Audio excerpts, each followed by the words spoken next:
Decoding excellence blue പ്രിന്റിന്റെ 5ാമത്തെ വീഡിയോയിലേക്ക് ഏറ്റവും സ്നേഹപൂർവ്വം സ്വാഗതം. ഹൈബ്രിഡ് കാറുകളെ പറ്റി കേട്ടിട്ടുണ്ടോ?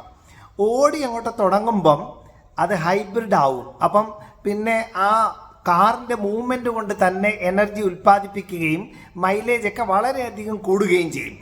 ഹ്യൂമൻ സിസ്റ്റവും ഇതുപോലാണ്. ചടുലമായ കണ്ടിന്യൂസ് ആയിട്ടുള്ള ഫോക്കസ്ഡ് ആയിട്ടുള്ള ജാഗ്രതയോടുകൂടിയുള്ള അധ്വാനം നമ്മളെ യൂത്ത്ഫുൾ ആക്കും, നമ്മളെ പവർഫുൾ ആക്കും, ക്രിയേറ്റീവ് ആക്കും, എനർജി കൂട്ടും, നമ്മുടെ ബ്രെയിൻ ഷാർപ്പാവും, മെൻ്റൽ ഹെൽത്ത് കൂടും, ദീർഘായുസ് കിട്ടുകയും ചെയ്യും. ഫോർ എക്സാമ്പിൾ VS അച്യുതാനന്ദനെ പറ്റി ഒന്ന് ചിന്തിച്ചു നോക്കൂ. അപ്പം വളരെ ഡൈനമിക് ആയിരുന്നു, വളരെ ആക്റ്റീവായിരുന്നു. അപ്പം വളരെ ദീർഘായുസോടുകൂടെ ജീവിക്കുകയാണ്. അപ്പോൾ അങ്ങനെ വളരെ ഡൈനമിക് ആയിട്ട് ആക്റ്റീവായിട്ട് പവർഫുള്ളായിട്ട് ജീവിക്കുന്ന കഥാപാത്രങ്ങളാണ് എക്സലൻസിലേക്ക് പ്രവേശിക്കുന്നത്. കണ്ടിന്യൂസ് പ്രൊഫഷണൽ ഡെവലപ്മെൻ്റ് എന്ന് പറയും. അതായത് എന്താണ് കണ്ടിന്യൂസ് പ്രൊഫഷണൽ ഡെവലപ്മെൻറ്റ്? ഓരോ നിമിഷവും വളരാനുള്ള പുതിയ പുതിയ സാധ്യതകളും സങ്കേതങ്ങളും അന്വേഷിച്ചുകൊണ്ടേ ഇരിക്കുക. കിട്ടുന്ന ഒരവസരവും നഷ്ടപ്പെടുത്തി കളയരുത്.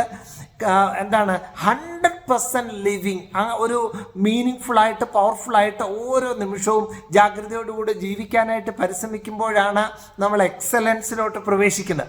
ഇപ്പം നമ്മൾ അങ്ങനെ ഡൈനമിക്കായിട്ട് ആക്റ്റീവായിട്ട് ക്രിയേറ്റീവായിട്ട് പവർഫുള്ളായിട്ട് നീങ്ങുമ്പോൾ ധാരാളം ഓപ്പർച്യൂണിറ്റീസ് നമ്മെ തേടിയെത്തും.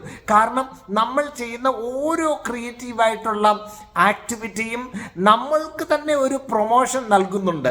ചുറ്റുപാടുമുള്ള ആളുകൾക്കെല്ലാം നമ്മളെപ്പറ്റിയുള്ള പ്രതീക്ഷ കൂട്ടിയെടുക്കുകയും ചെയ്യുന്നുണ്ട്. അതുകൊണ്ട് എക്സലൻസിൻ്റെ 5ാമത്തെ ടിപ്പ് മറന്നു പോകരുത്. Try to be 100% active, creative and contribute 100% every time. All the best.